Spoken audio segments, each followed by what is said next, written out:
Mo, it's good to see you. How's things? All good. Just to make weight. That's it. Speaking of making weight, Manel was in here earlier today, and he said that he's the lightest he's ever been for a fight week. He said he's 133 pounds at the moment. You think he's going to make weight? You have any concerns? He's better be. It's better to make weight.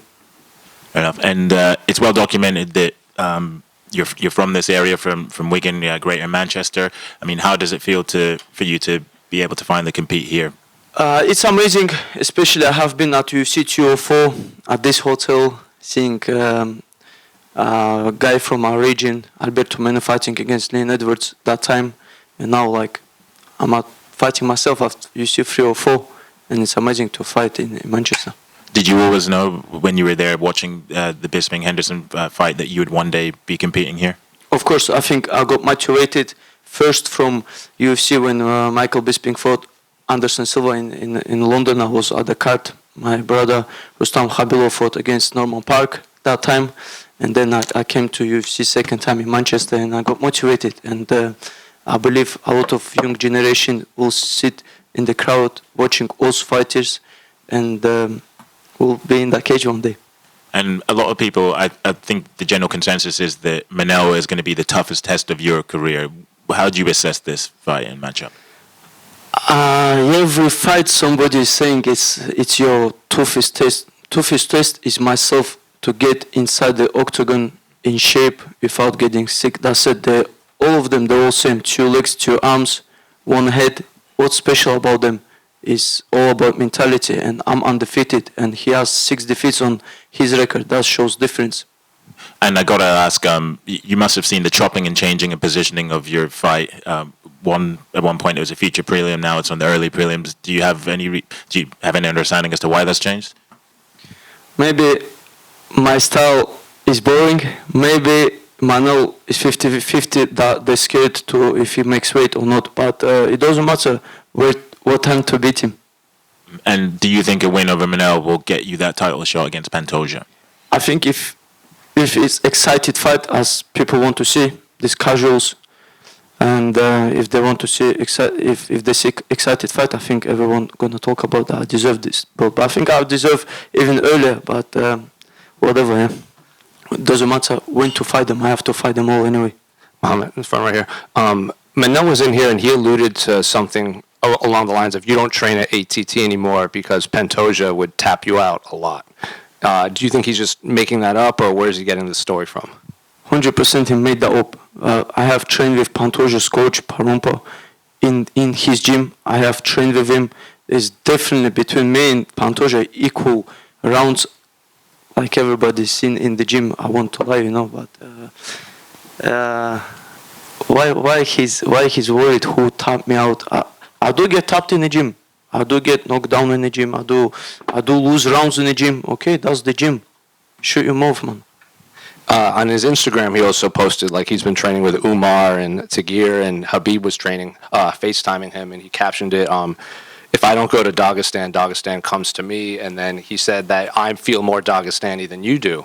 So what do you make of his training with those guys and saying those things? So if he believes if Habib FaceTime him, make him wrestling better, I think people should buy time of Habib of FaceTime. Sure. And I don't know if you saw also, but the UFC just signed Kaya Sakura from Ryzen, and there's a lot of people thinking maybe he gets the title shot right away. What do you make of maybe a fighter like that kind of coming into the UFC and immediately inserting himself into the title shot? Is his son as a flyweight? That's what they are saying, yeah. I don't think they give him title straight away. I think maybe between Tatsurov, Taira, Kai, and maybe Pantoja. I don't know. UFC can do what they want. It's not up the rankings. As I was when I came to UFC, I was thinking it's all about beating ranked guys, and it's not about that. It's about who they want to see as a champion. Sure. And then 2 other quick ones for me. I don't know if you saw, but on November 1st, they're gonna implement some new rules that they approved. October 1st, eh? I think it's November. Okay. 12 6 elbows will be allowed, and they've redefined what a grounded opponent is, where you need more than just your hands. What do you make of these rule changes that I think a lot of fighters think should have been made a long time ago? If I know a lot of people mention me in audio, in the comments. But I think if they change rule, we're gonna change our style. So if the rule worked for me against Tim Elliott and Alex Perez, it worked. Now I have to think something different. I won't be in that same position. If they change, it's good. And then final one, can I get your thoughts on the main and co-main event at UFC 304? For the main event, I know both of them. I don't want to comment on that. But co-main event, Tom Aspinall taking over. Mohammed over here, mentioning Tom Aspinall, he was your first jiu-jitsu teacher. What was it like seeing him rise up the ranks and now being the interim heavyweight champion? Amazing. Tom is a great guy. He deserves everything what he gets on his way. And your last fight was a tough fight, but an impressive fight against Alex Perez. Wondering what lessons did you take from that fight that you're going to take into your matchup with Manel Kape? I think that was dropping on my knees to like play safer when I was winning easily, and something that UFC don't want to see. I got this lesson from it. And my final question, when taking this fight, was there any concern that it may not happen due to Manel Kape's history with weight issues and fight cancellations? What do you mean? Was there any concern that this fight wouldn't happen because of his issues with fight cancellations? No, I don't think, because I think he will get caught from UFC if he misses weight. Mo, just here. You're only 23 years of age. You've had like 38 fights, I think, overall in your career, amateur and professional. So you've got bags of experience, like way more than most fighters your age. Has it been difficult trying to stay patient as you try and move your way up this ladder? And you're facing guys who are in their early to mid 30s most of the time. Has it been tricky to try and stay patient as you work your way up gradually? I could have just fight once a year, saying like most fighters do. I'm injured, all this, and I was active, and I took toughest challenges in my division. I think I'm ready for all of them. When I was ranked number 10th, I called out Manel Kape. He said, I'm above you in the rankings and all this. Now I'm above him, but he's one of the toughest fighters in the division.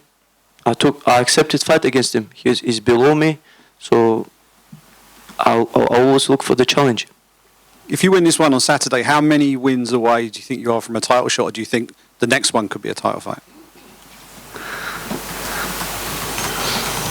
Depends how I win. Cool. And if it isn't a title fight, is there a name that would make sense for you? Amir Albazi.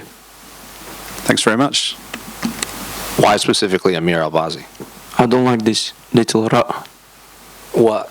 Did you guys have history back and forth, or in person, or what? I just don't like him, that's it.